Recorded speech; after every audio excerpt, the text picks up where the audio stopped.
pour moi, ça peut être un sport, mais à la condition qu'on ne se réfère pas à la définition de mes collègues que tu as cités tout à l'heure. Moi, j'ai coutume de dire avec certains autres collègues que le sport, c'est ce que les gens font quand ils disent qu'ils font du sport. Et à ce moment-là, ça ne me gêne pas qu'on puisse dire que le parcours est du sport. Au-delà de la boutade, je pense que pour moi, néanmoins, c'est pas un vrai sport. C'est plutôt autre chose. Et alors, est-ce que c'est un art? Je ne sais pas. J'aurais tendance à dire que c'est un art de vivre et c'est un artisanat. Un art de vivre, parce qu'on le voit bien dans ce qui nous a été raconté, dans la parole que vous avez eue, il y a une manière d'appréhender différemment la ville, de questionner, il y a une fonction politique, tu en parlais tout à l'heure, on bouleverse l'ordre des territoires finalement, on bouleverse les définitions préconstruites et on essaye et on invite également autrui à s'interroger sur sa propre pratique. Pour moi, la déambulation, c'est d'abord une forme de rhétorique cheminatoire. C'est-à-dire que finalement, par ma manière de me déplacer en ville, vous par le parcours, mais à la limite, votre voisin qui, pour aller d'un point A à un point B, choisit de prendre le chemin le plus direct ou choisit de prendre un autre chemin parce qu'il va côtoyer un paysage plus agréable, il va passer devant une vitrine où il va voir en ombre chinoise une voisine qui le fait fantasmer, ou un voisin. Il y a tout un tas de raisons, on va dire, subjectives, de vivre la ville, mais ces raisons-là, si on les analyse, elles nous renseignent nous-mêmes et elles renseignent autrui sur finalement notre manière à nous, que chacun nous avons, de vivre et de penser la ville, et de penser l'espace, à la fois l'espace public, mais aussi finalement la ville de façon plus générale, c'est-à-dire cet interstice et cette rencontre entre du public et du privé, de l'entre-deux, ce que ma collègue Rouleau-Berger appelle des espaces intermédiaires. Je trouve que c'est plus joli que semi-public. Puis dans l'idée d'intermédiaire, il y a l'idée aussi que la frontière, elle n'est pas bien définie, et de ce point de vue-là, je trouve que c'est aussi intéressant parce que c'est aussi dans l'indéfini qu'il y a une marge de manœuvre, une marge d'action et donc une marge de création. C'est un artisanat peut-être plus qu'un art au sens strict, même s'il y a tout un tas d'éléments effectivement sur la fonction politique, sur l'esthétique, mais comme tu l'as fait remarquer, j'avais interrogé David Bell il y a très longtemps déjà, et lors du premier colloque qui a eu lieu en France sur le parcours, c'était en 94 ou 93 ou 94 à Marseille. Il était considéré à peu près comme un extraterrestre. Et le fait que moi, comme sociologue, j'ai été invité, que j'ai accepté de le rencontrer, je passais aussi pour un extraterrestre parce que, en gros, je m'intéressais à quelque chose qui n'était vraiment pas légitime et pas sérieux du tout. Et donc il y a tout un tas d'éléments qui montrent, qui donnent une dimension artistique, mais comme tu l'as bien fait remarquer, la démarche artistique en termes esthétiques, donc la définition du beau, elle est incidentielle. Voilà. Et ce caractère incidentiel, pour moi, renvoie beaucoup plus du coup à la définition de l'artisanat qu'à la définition de l'art. C'est-à-dire que ça peut être beau, mais la fonction première, c'est cette forme d'efficacité, de rationalité. Si je reprends ce que tu disais, l'efficience, être pour durer. On est là-dedans. Et là, on retrouve quelque chose qui est la définition même de l'artisanat. L'œuvre artisanale, c'est une œuvre d'art, mais qui a une fonction aussi utilitaire, on va dire, ou qui a une finalité autre, qui lui préexiste et qui en justifie sa mise en œuvre. Et de ce point de vue-là, il me semble qu'on est beaucoup plus dans une forme d'artisanat. Et entendons-nous bien, dans mon esprit, dire que c'est un artisanat, c'est pas du tout péjoratif, dire que c'est moins bien que de l'art. L'artisanat, c'est d'abord, la racine le dit d'ailleurs, de l'art. Et d'ailleurs, on retrouve dans tout ce que vous dites, et même dans la manière dont, par exemple, tout à l'heure, tu exprimais la façon dont tu repérais les lieux, et tu avais un apprentissage empirique de ce que tu peux faire, de ce que tu ne peux pas faire, de cette distance, en gros, je la maîtrise, et je garde ma distance de sécurité dans mon seau, où je repère par l'œil, éventuellement par le toucher. J'ai été surpris d'ailleurs, il y a très peu parmi vous qui ont parlé du toucher. Et moi, dans les traceurs que j'avais rencontrés, il y en a beaucoup qui me parlaient du tout, qui avaient un rapport tactile aux éléments. Et là, vous en avez assez peu parlé. C'est vrai, mais c'est le cas. Tu me faisais dire que c'était vraiment une activité sensorielle, enfin au sens. Voilà. Et dans ce rapport-là, on sent bien finalement quelque chose aussi qui est très proche de l'artisanat. D'Étienne et Vernon avait écrit un livre dans les années 80, si j'ai bonne mémoire, qui s'appelle La métisse, ou l'artisanat chez les Grecs. Il me semble que 86, ou quelque chose comme ça, si j'ai bonne mémoire. Et il me semble, dans tout ce que vous racontez, qu'on est exactement dans cette logique de la métisse. C'est-à-dire que finalement, le savoir est d'abord un savoir qui est construit par l'empirie et qui est un savoir qui est construit par l'expérience. Je ne sais plus qui disait, ou peut-être monsieur qui disait qu'on avait mis des dispositifs anti-skate, par exemple, on a mis des peintures qui glissent, où il n'y a pas d'aspérité, etc.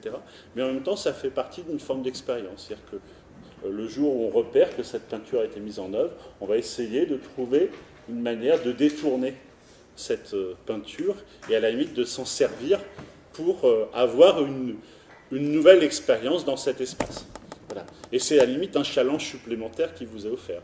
À la limite, vous pouvez remercier même les élus qui y ont pensé.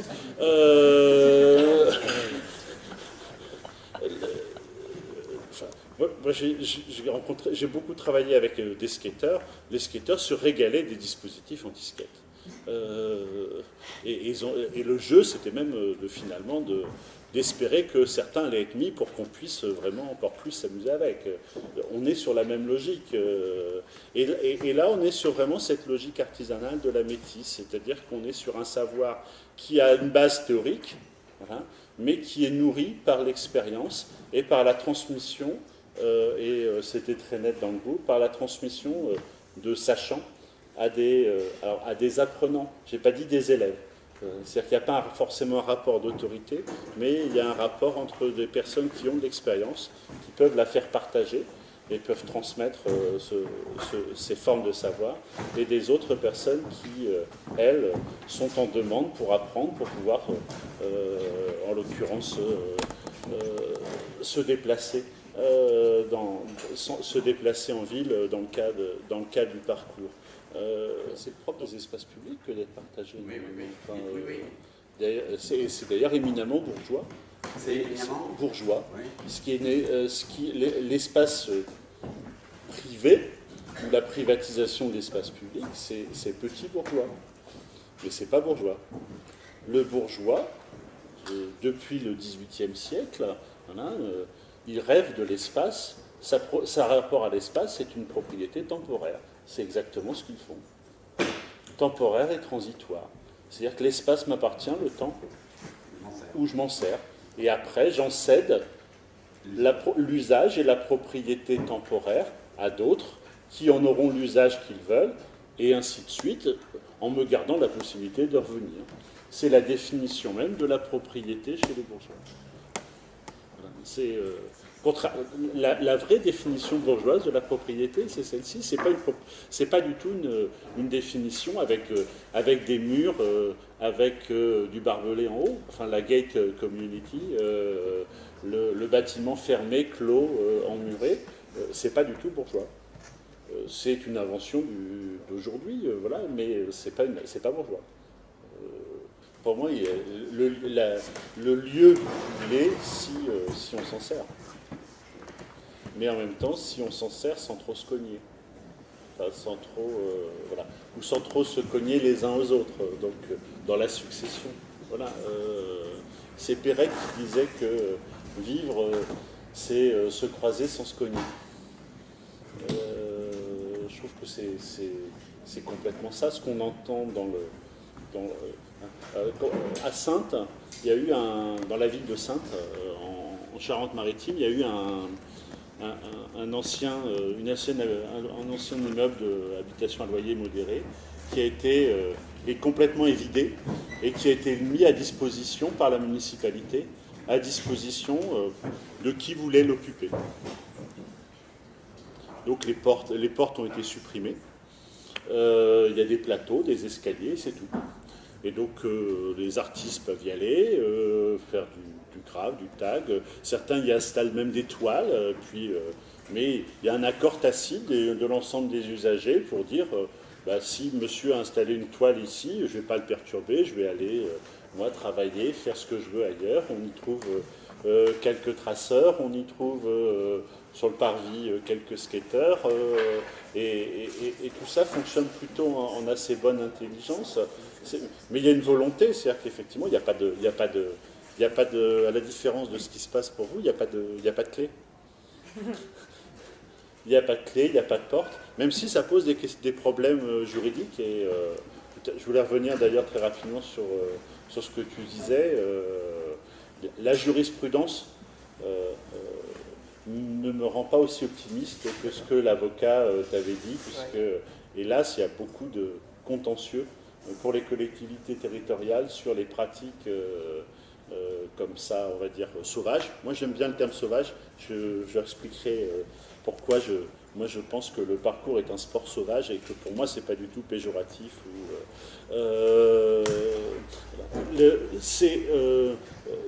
Parce que, en fait, il se trouve que la jurisprudence aujourd'hui fait que si, par exemple, il y a une rampe pour fauteuil roulant, vous l'utilisez même sans être en fauteuil roulant.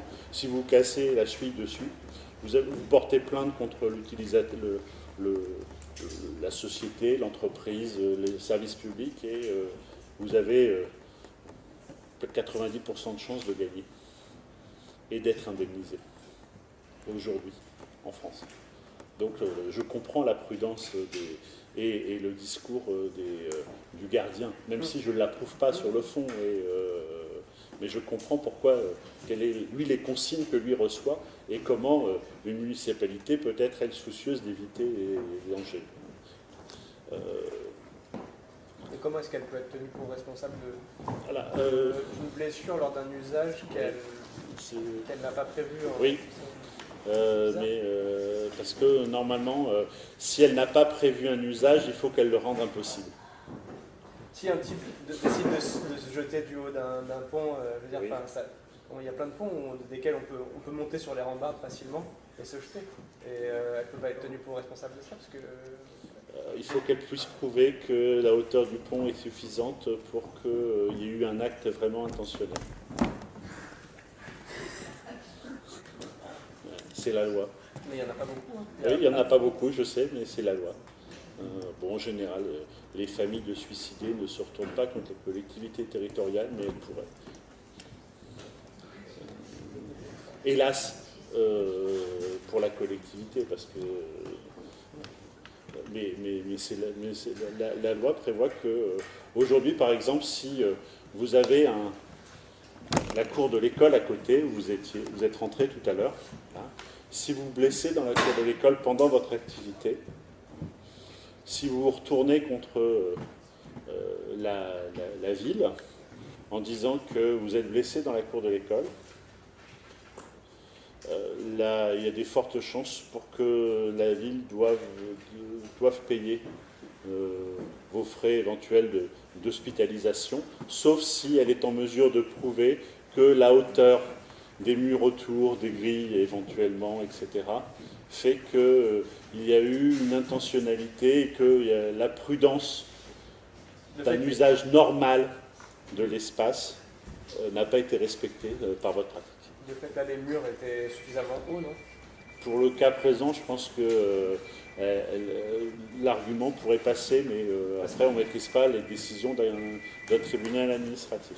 Le problème, c'est que la logique globale de la société, si on prend les 200 dernières années, c'est une logique de judiciarisation et de sécurisation absolue. Voilà. C'est-à-dire qu'on vit dans le mythe d'un idéal de vie dans lequel on ne pourrait pas avoir d'accident, dans lequel on serait surveillé en permanence et protégé en permanence, et dans lequel on ne pourrait pas mourir. Et si possible d'ailleurs pas vieillir, ou alors mourir en étant jeune, mais jeune très longtemps.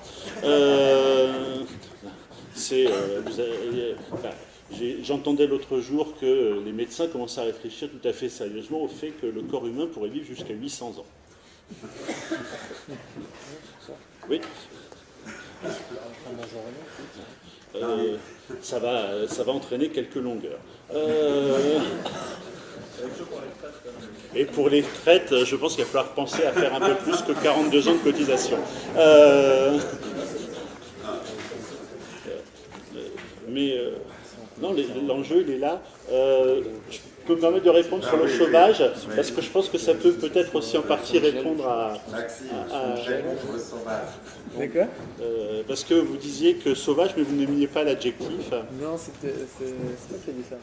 Non, en fait, je voulais pas dire sauvage, parce que je suis convaincu que tout le monde, ça serait négatif, alors que moi j'adore le mot sauvage aussi, pour ça que vous sauriez, vous avez dit ça. Parce que, enfin, comme souvent tout du parcours, quand on voit un singe ou un chat qui sont parmi les plus grandes inspirations, faut savoir, en termes de fluidité et tout, quoi. Finalement, on est tellement en admiration qu'on contemple ça, alors forcément on aime ce qui est sauvage, enfin, on comprend, mais souvent c'est vrai qu'on dit sauvage, c'est très négatif, mais en fait nous je pense que le sauvage ça ne nous fait pas, quoi, moi quand on me dit qu'une pratique sportive est sauvage, parce qu'il y a eu aussi de grands discours sur le foot sauvage, et le foot sauvage pendant longtemps c'était le skate qui était une pratique sauvage, sous-entendu qu'on se fait par des sauvageons. Pour reprendre la célèbre formule d'un ancien ministre, Jean-Pierre Chevènement. Voilà, les sauvageons qui finalement étaient les Apaches du début du XXe siècle. Je renvoie toujours à une autre interprétation.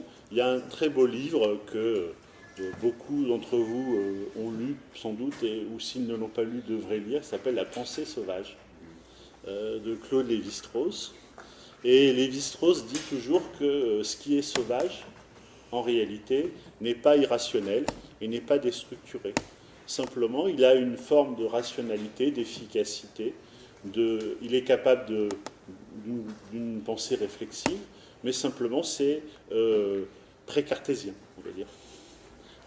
Et il me semble que dans le parcours, ce que vous faites, c'est un mode de pensée pré-cartésien. Et ce que vous voulez faire dans les lieux que vous voulez occuper, c'est ce mode de pensée pré-cartésien. C'est-à-dire, c'est être capable de penser d'imaginer qu'il y a un mode de faire, une pensée pratique qui peut se vivre en acte, qui peut qui est capable de réflexion, d'auto-réflexion, d'auto-analyse, de distanciation, et sans être forcément dans une logique scientifique au sens traditionnel du terme, au sens des sciences dures, dans une logique cartésienne. Voilà. On n'est pas obligé de travailler par hypothèse et dans une logique déductive. L'induction, ça marche pour les plaques chauffantes, mais ça marche aussi pour la pensée. On a une pensée inductive. Et même en sciences, on peut avoir des sciences inductives. Moi, je suis le tenant d'une forme de sociologie qui est une sociologie, par exemple, inductive. Je n'applique pas de modèle a priori. Je vais voir le terrain et ensuite le terrain me raconte, me fait parler et après j'essaye de comprendre ce qui s'y passe. Hein. Je fais de l'induction. Il me semble qu'il y a là, dans cette forme de logique qui est oui, pré-cartésienne, là, il y a une forme de pensée sauvage.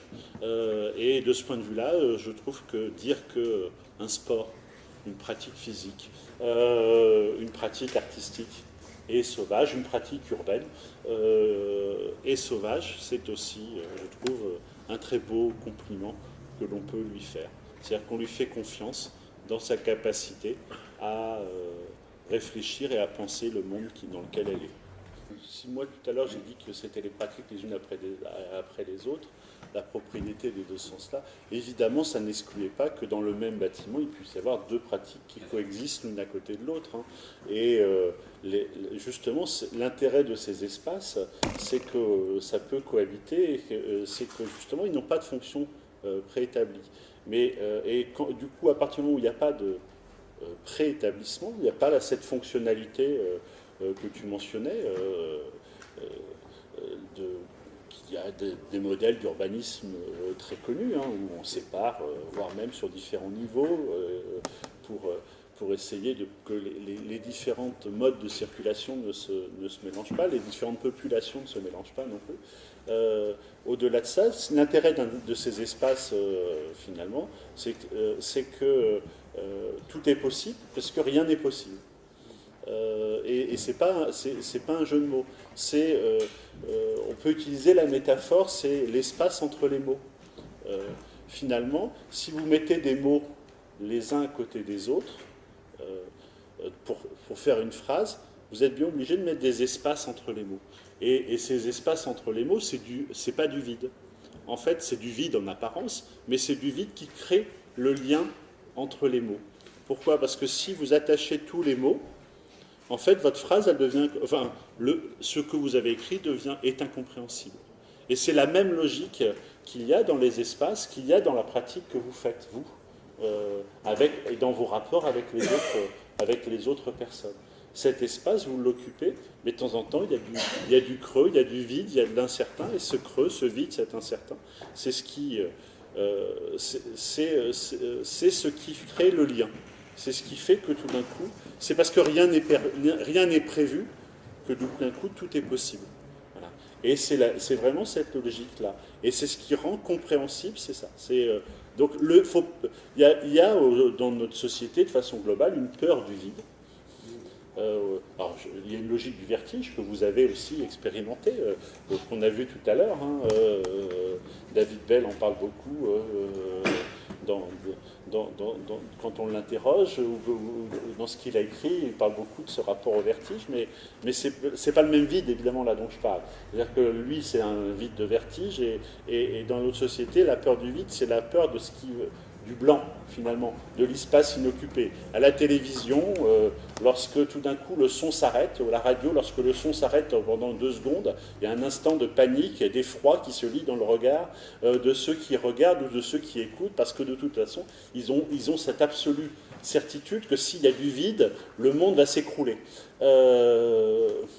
Alors qu'on se trompe complètement, le vide, c'est pas ce qui précède la chute du monde, c'est ce qui lui succède. Et donc, il ne faut pas avoir peur du vide, il faut avoir peur du vide après l'effondrement. Mais le vide avant, c'est plutôt un vide créateur. Voilà. Si on peut utiliser la métaphore, c'est lorsque, aujourd'hui, on dynamite une tour, hein, avant, le vide, le silence, il se fait après.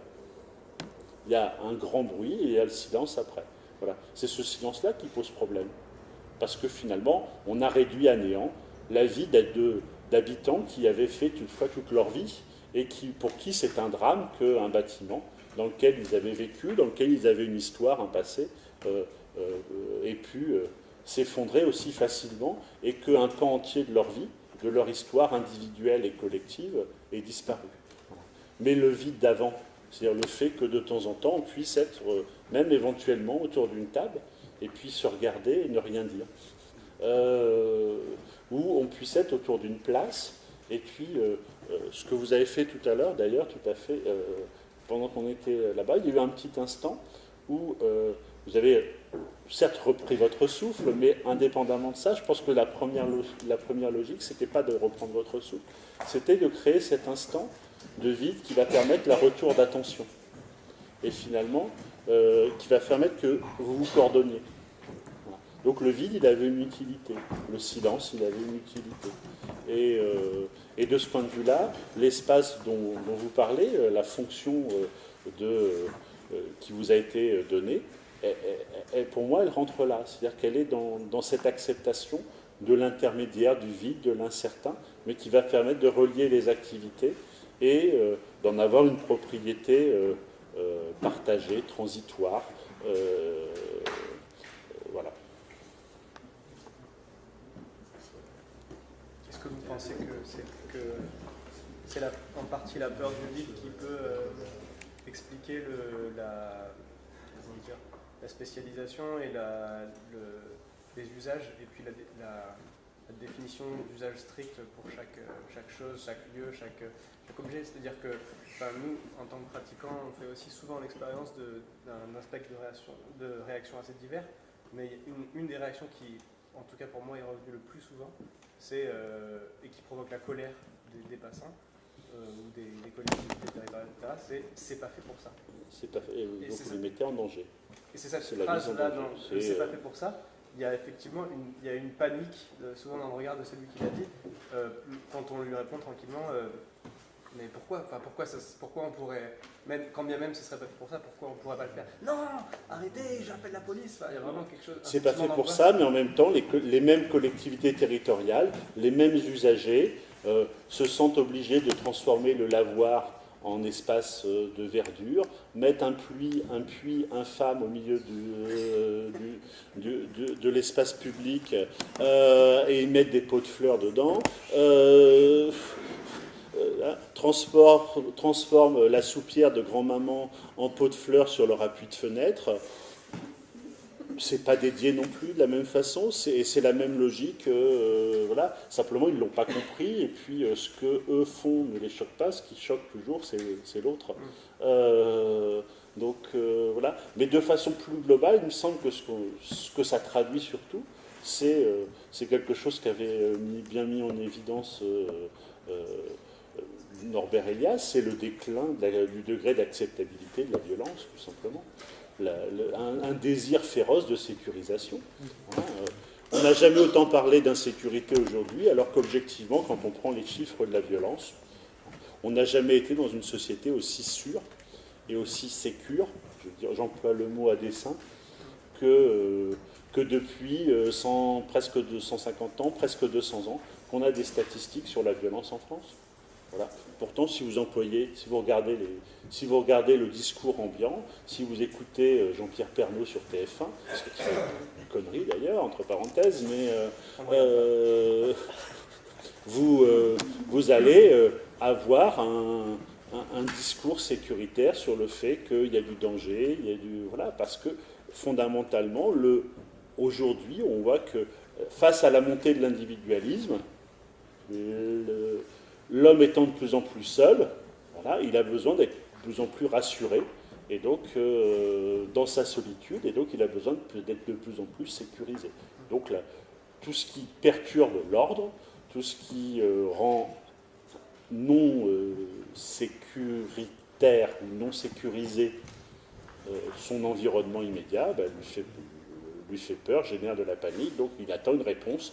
Et la réponse qu'il attend, c'est une réponse de l'institution, qu'elle soit publique, ou d'ailleurs de plus en plus, que ça soit une réponse privée, avec des gardiens, voilà. Vous parliez de Montpellier tout à l'heure. Dire que Montpellier est un très bel exemple sur l'espace public et la mixité dans l'espace public, c'est pour moi une hérésie absolue, parce que Montpellier est la ville en France qui a inventé les dispositifs anti-skate. Et la ville qui verbalise le plus les skateurs en France. Voilà. Donc je ne suis pas certain qu'on soit sur de la vraie mixité de la population. En tout cas, de certaines populations. Voilà. Ce que vous revendiquez comme traceur, à l'instar même peut-être de certaines personnes dans d'autres pratiques de déambulation urbaine, comme le skate, le roller, ou je sais trop, ou du vélo aussi, parce qu'il faut penser ou de la trottinette.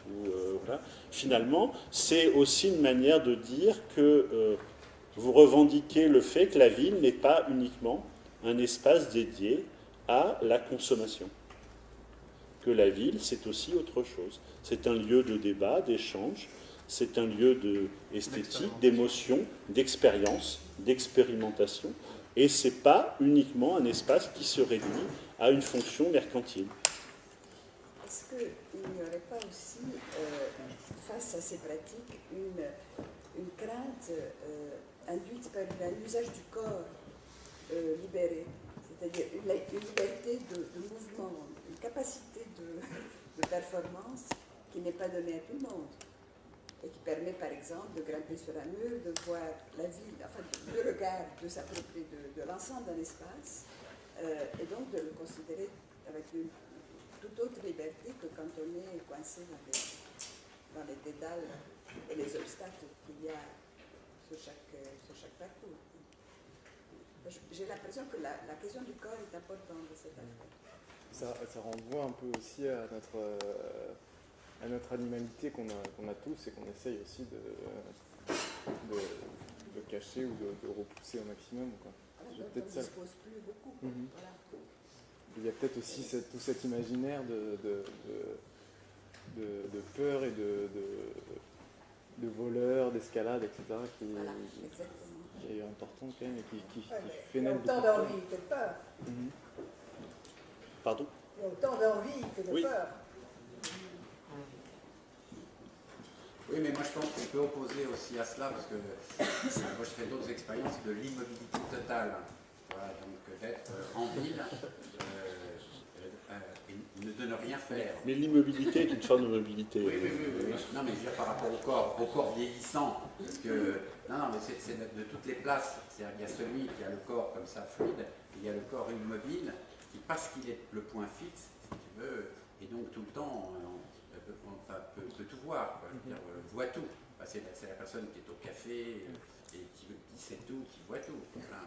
Donc moi je pense qu'en effet, il faudrait presque qu'on fasse l'inverse. Après vous avoir vu, on pourrait faire une performance de ceux qui, en ville, sont immobiles, totalement immobiles. Et il y a des tas de gens, même des commerces, dont la fonction du commerce en centre-ville ou en ville était de prendre sa place dès le matin et de ne pas la quitter, et par cette présence immobile, d'assurer l'échange.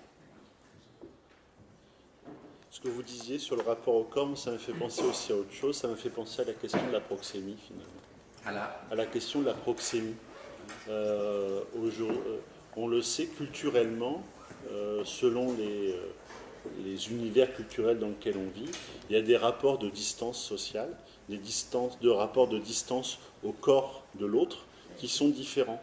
Et ce qui est acceptable à un endroit est complètement inacceptable à un autre endroit. Par exemple, aux États-Unis, effectivement, il y a une femme dans un ascenseur. Eh bien, messieurs, un homme ne rentre pas dans l'ascenseur seul avec la femme. Voilà. Oui, mais c'est très vrai, parce qu'il a peur d'avoir une plainte en justice pour harcèlement. Voilà. Et pour éviter ce soupçon, il choisit de ne pas monter dans l'ascenseur. Voilà. De la même façon, si vous voulez, vous allez en Angleterre, le fait de serrer la main à quelqu'un, c'est déjà être d'une intimité rare avec la personne.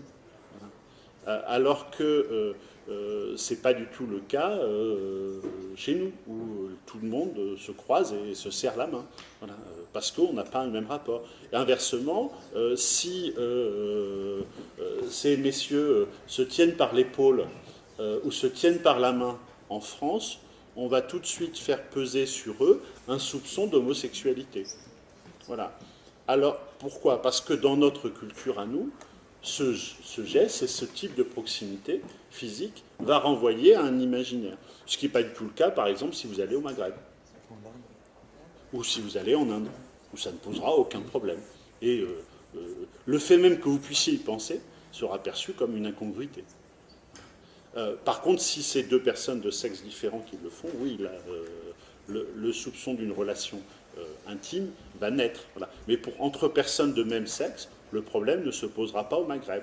Voilà. Il ne se posera même pas avec la même acuité en Italie, par exemple. Voilà. Par contre, il va se poser beaucoup plus... Enfin, la question va se poser, je n'ai pas dit que c'est un problème d'ailleurs, hein, la question va se poser plus facilement en France ou en Suisse ou dans des pays anglo-saxons, de culture anglo-saxonne, si vous allez en Allemagne, en Angleterre ou en Suisse alémanique, où la même réponse va se poser. On a bien des écarts là, de distance, des rapports à autrui, et ça aussi, vous perturbez cette relation-là, puisque vous-même, à la fois vous avez besoin d'espace, et en même temps, la grande crainte des gens, et notamment de ceux qui protestent, à mon avis, c'est justement que vous rentriez dans leur sphère de l'intime, dans leur espace privé, mais même au-delà de leur espace privé, dans leur sphère de l'intime. Voilà. C'est que vous les touchiez, c'est que vous les heurtiez, c'est que... Voilà. Et donc, d'où une forme de fantasme, de crainte, etc. Chez certains. Je pense que c'est aussi très lié à ça. On est sur un rapport qui est culturel. En France, on sait à peu près que, enfin en Europe de l'Ouest, hors pays anglo-saxons, on sait qu'à peu près la distance de l'intimité, c'est 1 mètre. Enfin, c'est un double avant-bras. Voilà, on sait que c'est à peu près ça. Si vous rentrez au-delà, sans y être invité, vous agressez la personne. Et donc, du coup, il y a un phénomène de défense. Et quand vous pouvez frôler la personne, c'est ce qui s'est passé, par exemple, tout à l'heure, quand le bus est arrivé, où quand vous avez sauté le muret, quand vous êtes retombé de l'autre côté, il y avait quelqu'un qui attendait le bus, voilà, qui ne pouvait pas s'enfuir en direction de la route, entre guillemets, parce que le bus arrivait, et en même temps, il s'est senti agressé. Je ne sais pas si vous avez... Quand je dis s'est senti agressé, au sens il a eu peur. Voilà. Et s'il a eu peur, c'est parce que justement, vous êtes rentré dans cet espace intime, on va dire, enfin, là, et sans son autorisation, entre guillemets. Et du coup... Et brusquement, donc du coup, il a été surpris et il n'a pas eu la possibilité de partir. Et c'est ce qui se passe beaucoup dans l'espace public. C'est-à-dire qu'on négocie en permanence un espace de quant à soi et un espace qu'on accepte de partager. Et la difficulté, elle est là. Et le corps, à mon avis, moi, il rentre